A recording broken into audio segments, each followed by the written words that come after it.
lighters out already, cause here one non-stop fire. Road.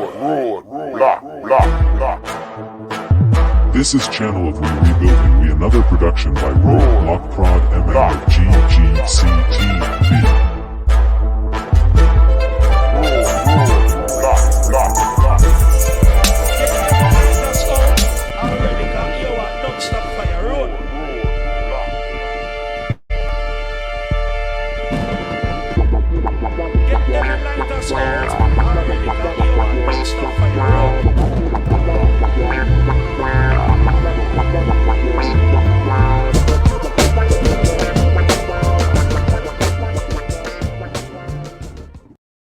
In the second week of May 2014, British soldier Vivian Cunningham was drugged and institutionalized against his will.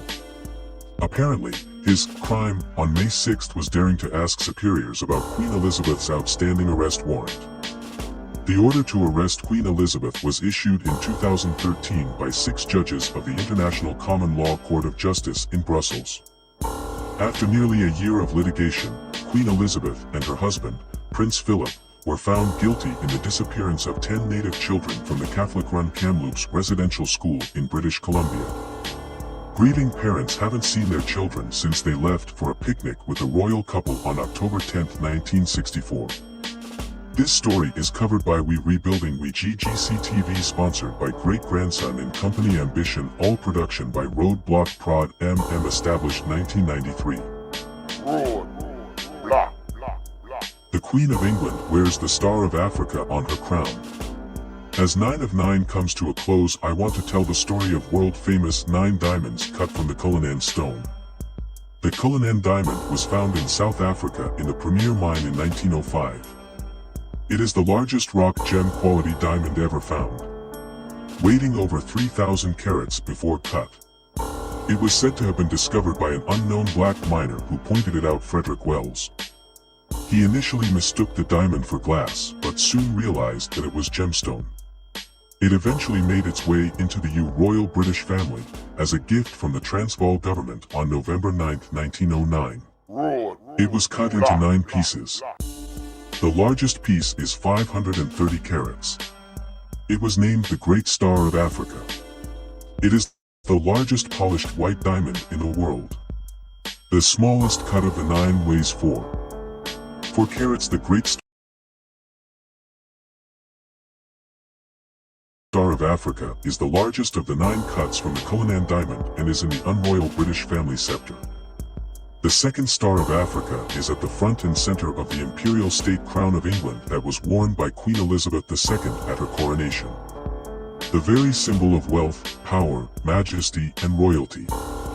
It is a shining golden signal to the medieval mud-caked peasantry that here is a person who is above them and blessed from above. What a farce, while wearing stolen legacy. It was made for a King George VI in 1937 and contains a treasure trove of the unroyal family's diamond and gemstone collection. The crown has 2,868 diamonds, 273 pearls, 17 sapphires, 11 emeralds, and 5 rubies, all stolen. There is a blatant understory of the stolen legacy of Africa that must be examined. There are also several other symbolic regalia that act as power amulets to the monarch.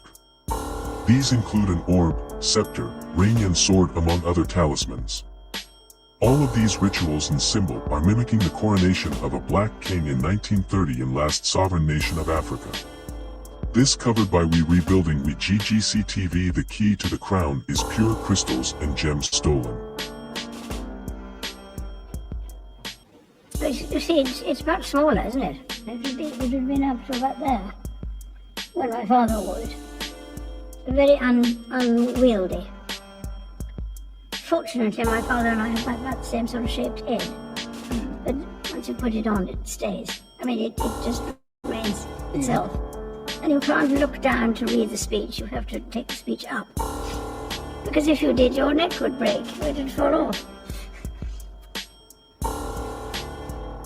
So there are some disadvantages to crowns, but otherwise, they're quite important things. Why is this even up for debate? When you are found guilty of stealing something, the victim is compensated and the thief is punished. unless you're a member of the royal family. Then people ask me why I don't like the Queen. There are way too many reasons as to why that family needs to disappear. They are evil. Do your research. Truth over lies.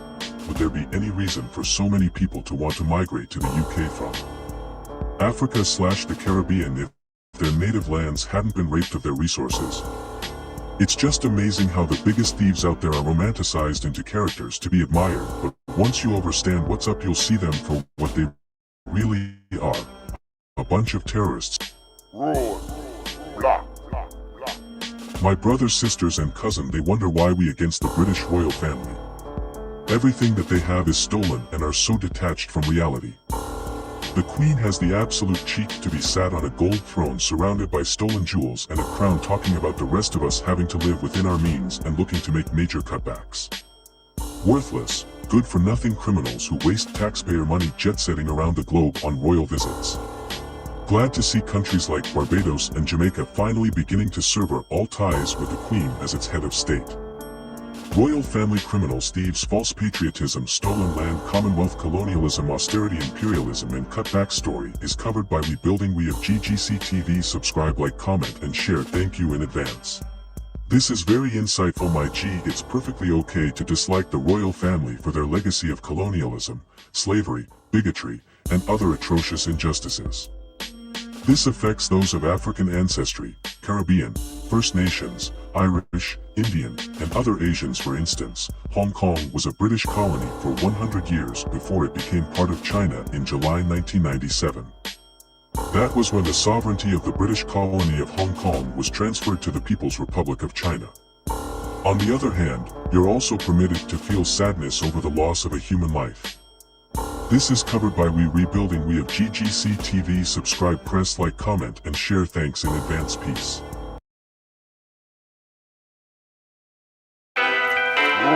Procrastinating is the assassination of motivation. This is great-grandson of We. Rebuilding We.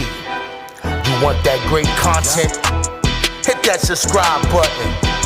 Press that like button. Comment and share. You heard? Beats produced by Roadblock Prod, Triple M. Roadblock Prod, Triple M. Yeah. Stay tuned, y'all, for more.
This is Channel